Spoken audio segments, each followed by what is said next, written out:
All praises to Yahweh, Ba'asham Yahweh Shai, Ba'asham Makar double honors to the apostles and the elders of Great Millstone, and Shalom to the elect to the nation of Israel. I'm going to entitle this video something along the lines of, we have some of the same earthly expectations, but we don't share when it comes to the heavenly, all right? And the reason why I'm saying that is because there's a lot of people that are into things in this world, like they might understand the way how the financial system works in this world, or they might understand things regarding war or regarding geopolitics of this world, right? And they have a deep understanding of these things, and they can see and understand how things are going to go, or what the trajectory is in relation to these things, right? But then when it comes to certain heavenly things, they can't see those things. For example, let me get this right. Revelation chapter 13 and verse 16.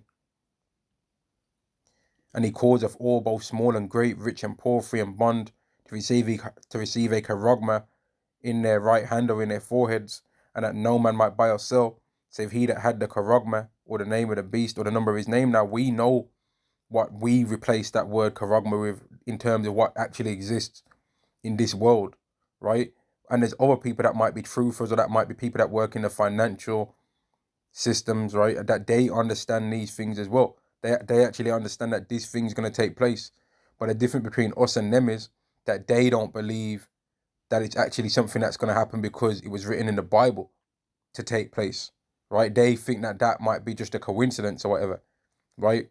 They don't think that a book, that a prophecy that was written thousands of years ago is the reason for why something's taking place today. But we do believe that, right? But yet they still believe and understand that there's going to come a time where there's an extremely cashless society, and the ultimate form of cashless society is going to be the micro CHIP, right? They actually understand that as well, but they don't share the heavenly things that what we expect is going to happen for the people that take that. Now let me read the prophecy. Revelation chapter 14 and verse 9. And the third angel followed them, saying with a loud voice, if any man worship the beast and his image, and receive his charogma in his forehead or in his hand, the same shall drink of the wine of the wrath of Yahweh, which is poured out without mixture into the cup of his indignation, and he shall be tormented with fire and brimstone in the presence of the holy angels and in the presence of the Lamb. Now, what we believe that means is that they're gonna die in nuclear fire, man. Right? Everybody that's took that is gonna die in nuclear fire, right? That's what we believe. And there's another prophecy on this, Revelation 16 and verse 2. And the first went and poured out his vial upon the earth, and there fell a noisome and grievous sore upon the men which had the charogma of the beast, and upon them which worshipped his image. Because there's going to be a physical thing that we're going to be able to see on people that have took that even if they try and lie and say, nah, I never took it, we're going to be able to see a physical thing on them that proves that they have that thing inside of them, right? Because it's going to cause damage to people, and we're going to be able to see the physical damage of people taking that. Right now, there still might be people on the earth that understand and believe, yeah, that this thing can cause some kind of tumor in people's hand or whatever, or and can cause these kind of things. There'll be people on the earth that will be like, yeah, I believe that, but they don't believe that it's happening for the same reason as why we believe it's happening, right? And even if they do believe that the charogma, right, is actually a prophecy that's very easy to understand that can happen. It's an earthly thing, right? That's not a hard to believe thing that could happen. Just like how if like 200 years ago, if people would have said, I think that people are going to be paying for things with a bank card, right? That was not ever beyond the possibility of reality, because or beyond the possibility of reality that people understand, because people are doing it right now, right? So to understand what the charogma is, it is a spiritual thing to understand it, but it's not necessarily that requires that much faith, because the technology exists already, right? And the infrastructure exists. It just requires it to be implemented, right? It's not necessarily that hard to understand that could possibly take place, man. Now I want to find, there's a particular scripture that I'm looking for, man. that says something like of old time, right? There, let's see what it says when I type in this. There's a prophecy description in Isaiah that says of who's spoken of this of old time, right? Because when Yahweh Shai comes back and confirms that that's his name, that's going to be the thing that's going to separate everybody else from the Israelites, man. This is Isaiah chapter 42 and verse 14. I have long time holding my peace. No, that's not even the scripture I was looking for. It's a lock here. Let me go back. I think it's 45 then. I was just in that chapter as well. This is Isaiah chapter 45 and verse 21. Tell ye and bring them near, yea, let them take counsel together, who have declared this from ancient time, who have told it from that time. Have not I, Yahweh, and there is no power else beside me, a just power and a savior, there is none beside me. Right? Yahweh is the one that spoke about this prophecy long time ago. He's the one that gave that prophecy to John, the Revelator, on the Isle of Patmos, and now we're seeing it take place, man. Now, whether people believe that or not, it don't matter. If we say, right, that a Bible verse means this and that thing comes to pass, that means that's what the Bible verse meant, right? That's what it will mean, man. If we say that Revelation 13 and verse 16 to verse 17 means that this is going to happen, and it happens, then that means that's what the Bible verse was talking about. Now, if somebody else says that what Revelation 13 and 16 is talking about is about dating Edomite women, or is about bowing down to Christianity, well, that would mean that every single Israelite on this earth is guilty of the Karagma, because at one point in their lifetime they all did that. But obviously that's not what it's talking about, because you've never been able to buy or sell because you believe in Christianity. Even the Christians in the church don't say that you don't have to pay no tithes money just because you believe in that Christ stuff. They don't say, all right, he's immune, he's paid his tithes because he's got, they never say that. They never say that, man. And let me get this. John chapter 3 and verse 12. If I have told you earthly things and ye believe not, how shall you believe if I tell you of heavenly things? So that means that requirement to believe and understand earthly prophecies that are going to take place on the earth, that are easy to understand, that can possibly happen. For example, World War III, it's not far-fetched that a World War III can happen, because there was a World War II and there was a World War I. So for people to think it's completely unrealistic that a World War III can happen is stupid, because there was a World War II and there was a World War I, and before that, there's been wars on the earth, right? It's not hard to understand that, man. It's not hard to understand that war can take place on the earth. That shouldn't be something that is a stumbling block for people. It's not hard to understand that payment methods can change, right? There used to be a time where people paid for things with gold, right, or with silver in coin form, right? That the coin was all cut down to a certain shape and size and all weighed a certain amount of weight, and different weights meant you could buy different things with it, man. And people would have a coin bag and all that kind of stuff. Then time went by and people started paying for things with cash. Then time went by and people started paying for things with their card. Then time went by and the card method changed even more, and you could pay with your card with a PIN number on there, right? Chip and PIN. Then things changed more and you could do tap and go. And then you could also do payments with your phone. And there's even payments where you can buy a ring, right? And that ring will have all your bank details on there, and you can pay for things with your ring. But why is it so hard for people to believe then that the payment methods could change even further? And now you use your fingerprint, or now you use your face, and your face is on a database attached to your financial details. And then if you understand that, well, why would it be so far-fetched that a piece of technology can be worn around your wrist as a wristband? And then why would it be so far-fetched to think that, hang on, how about they make a technology called the micro C-hip, and it's like a rugman, to where now you become the technology? Why is that so far-fetched? When if you look into the earth, you can see that it exists. Like, it doesn't. When the scriptures speak about faith, right, it says faith is the evidence of things hoped for, the evidence of things not seen. So there's no need to have faith right now to understand that that technology exists. There was need to have faith before it existed. But now that it exists, you should be looking at it and be like, well, what are they going to use this for? Because we know that this is something that's not righteous. And we know that we're not in a righteous society. So surely this thing is going to be used for an unrighteous means. That's what a person that thinks would do. But a grimy scoffer can't see past their nose, man. They can't see past their own little self, that they think that there's something deep in the world, man.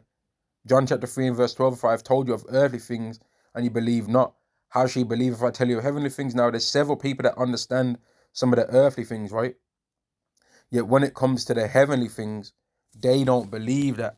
So they don't believe that, okay, they'll say, you know what, World War III, I believe that that's going to happen, right? But then if you say this to them, Revelation chapter 1 and verse 7, behold, he cometh with clouds, and every eye shall see him, and they also which pierced him, and all kindred of the earth shall wail because of him, even so amen. They won't believe that part, right? And there was one particular guy, man, that he used to do a whole bunch of things on war, right? And he was on point with that talk, man. But then I seen him do a video and he was talking about Tucker Carlson, and then he also mentioned something about the Israelites, and he was talking smack, man. He was talking smack about the Israelites, right? But now, ever since that guy did that video, it was about 2-3 weeks later, after he scoffed at the Israelites, he ain't been doing no more videos no more, man. And I heard that he's been taken away and being interrogated and all that, man. So they probably took him aside because he was scoffing at Israelites.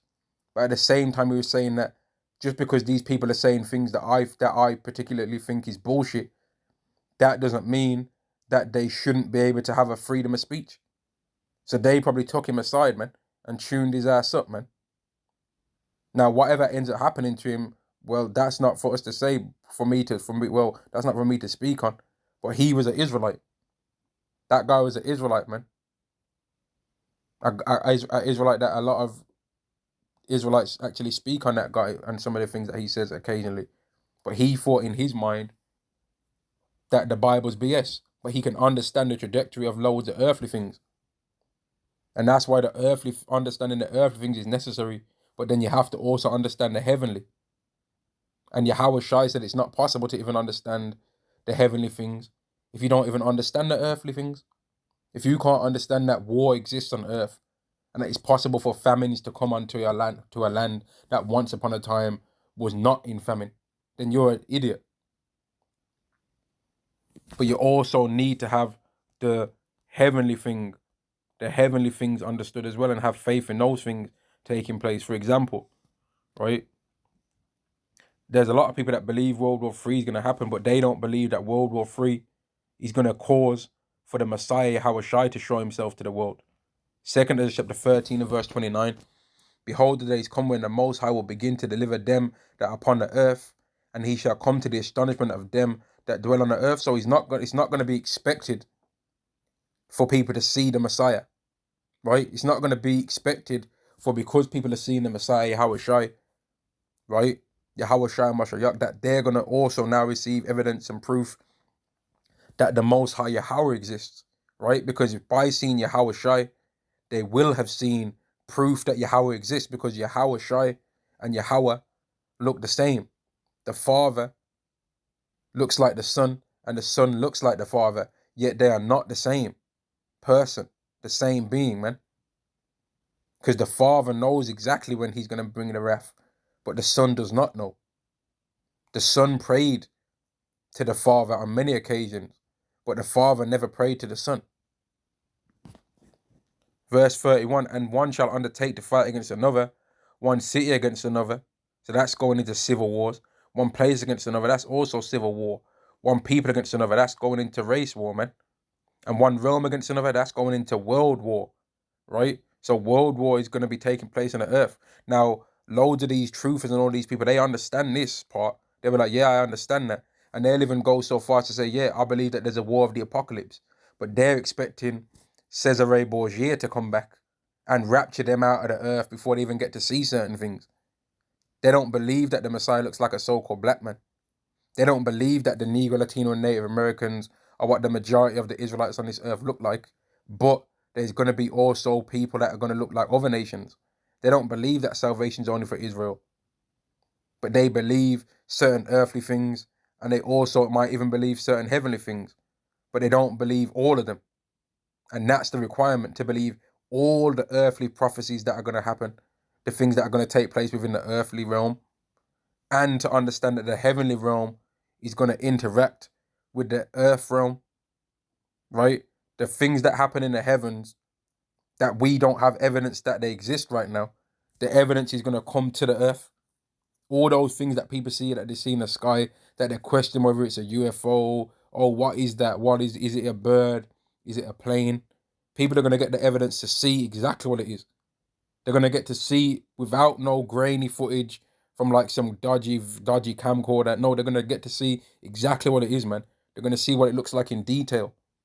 And I'm almost guaranteed that there's been many Hebrew Israelite brothers out there, right, that have seen and had dreams of that kind of day, man. That they've had dreams about chariots just flying out in the sky, man. They've probably seen that. They might have had dreams where they've even been on them. They might have had dreams where they've seen and had a vision of what they think, or an estimate of what they think it looks like on the chariots, man. And even some brothers have said that they've had dreams where they saw Yahweh Shai. Or roughly what they pictured in their mind, what kind of image he will have, man. Verse 32, and the time shall be when these things come to pass, that the sign shall happen which I showed thee before, that then shall my son be declared, whom thou sawest as a man ascending. So it's going to take for World War III to take place before Yahweh Shai comes to pass. Now, I know that there's scoffers out there, right, that they'll say, oh, nah, that's the Apocrypha, that's not canon. Well, does it match prophecies that are written in the New Testament? Yes, it does. Verse 33. And when all people shall hear his voice, every man shall in his own land leave the battle they have against another, and a innumerable multitude shall be gathered together, as thou sawest them willing to come and to overcome him by fighting. Now, that goes into a thing that Ronald Reagan spoke of before, where he said that wouldn't all of humanity forget the problems that they have against each other if there was an alien threat, right? He said that, man. And that is exactly what they're going to do, because they're going to understand that Yahweh Shai's return, man. They're not going to be gullible. They're not going to be gullible to understand who it is that's coming for them. They understand who it's going to be, man. Let me get it. They understand that their world war that they're going to do is going to cause for Yahweh Shai to come to pass, man. They're going to know who it is. Revelation chapter 6 and verse 12, and I beheld when he had opened the sixth seal, and lo, there was a great earthquake, and the sun became black as sackcloth of hair, and the moon became as blood, and the stars of heaven fell unto the earth, even as a fig tree casteth her untimely figs when she is shaken of a mighty wind, and the heaven departed as a scroll when it is rolled together. And that's talking about the mushroom cloud, man. And the stars is going into really ICBMs being shot all over the earth, man. And the heaven departed as a scroll when it is rolled together, and every mountain and island were moved out of their places, because it's going to cause earthquakes, man. It's going to cause for the land to be shaken, man. Them things don't just hit the earth and cause fire. They break earth. They burn trees and turn them into ash. They take people and turn them into powder. They take people and they melt them, right? When these things hit the ground, people's eyes consume away while they stand up on their feet, and their tongue consume away in their mouth, just like it speaks about in Zechariah the 14th chapter and the 12th verse, man. Verse 15. And the kings of the earth and the great men and the rich men, which is this is going into the elites, man, that are going to be sitting behind their cameras, sitting behind their surveillance and all that, seeing this stuff taking place. And the chief captains and the mighty men and every bondman and every free man hid themselves in the dens and in the rocks of the mountains, and said to the mountains and rocks, fall on us, and hide us from the face of him that sitteth on the throne, and from the wrath of the Lamb. So they're going to know, man, that this is part of Yahweh's wrath once these things take place. They think, oh, this is our technology. But once they see that this stuff, they've never tested this stuff out before. And I was watching something, today I've been watching it periodically, on and off, right? And what the guy said in this video that he was in an interview that them guys from Fresh and Fit did, they had an interview with a guy called Scott Reiner. And what this guy said on the interview, right, was he said that it would only take 400 ICBMs to destroy the. Well, he said, yeah, he said it would only take 400 ICBMs to destroy the whole world, like in terms of how we know it. He didn't necessarily mean to destroy the whole earth, but he meant to make the world as we know it right now be completely changed, meaning that all the financial systems, all the different major countries just perished. He said it would only take 400. But Yahweh's going to use way more than that, man. He's going to use way more of that, and then people are going to know that what these inventions was not theirs, that this was made by Yahweh, that Yahweh used men to make an earthly creation. But that earthly creation was the idea from it, for it came from the heavenly realm, straight from Yahweh's mind. And the kings of the earth, and the great men, and the rich men, and the captains, and the mighty men, and every bondman and every free man hid themselves in the dens and in the rocks of the mountains, and said to the mountains and rocks, fall on us, and hide us from the face of him that sitteth on the throne, and from the wrath of the Lamb. For the great day of his wrath is come, and who shall be able to stand? So all these elites are going to know that when they see that as the world's going to think of it, that UFO, that big UFO coming, which is really Yahweh Shai's chariot and the rest of the angels, they're going to know exactly who it is, because they've known who we are. And they're going to be terrified, man. But they understand certain earthly things, a lot of these lower level people. But the certain earthly thing, the heavenly things, they don't understand that these things are going to take place. They don't understand that the Karagma has to be made mandatory, because that is going to decide who is and who is not going to get destroyed in that great wrath that's spoken of, and that great judgment that's spoken of in Revelation 14 and 9. They don't understand that.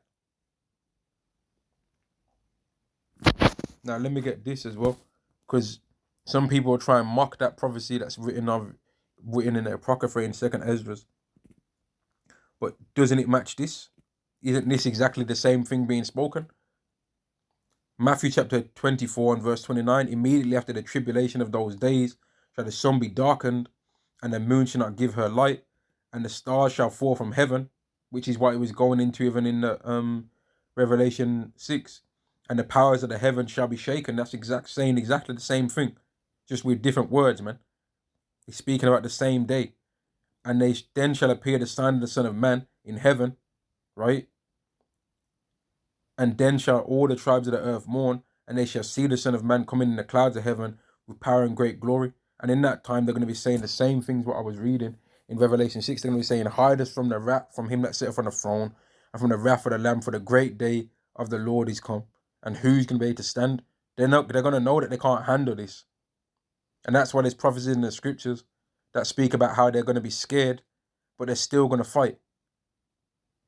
Verse 31, and he shall send his angel with a great sound of a trumpet, and they shall gather together his elect from the four winds, from the one end of heaven to the other. Because in that same time that Yahweh Shai is bringing destruction, he's also bringing salvation, man. He's also bringing salvation. And let me get this. Jeremiah 30. Yeah, Jeremiah 30.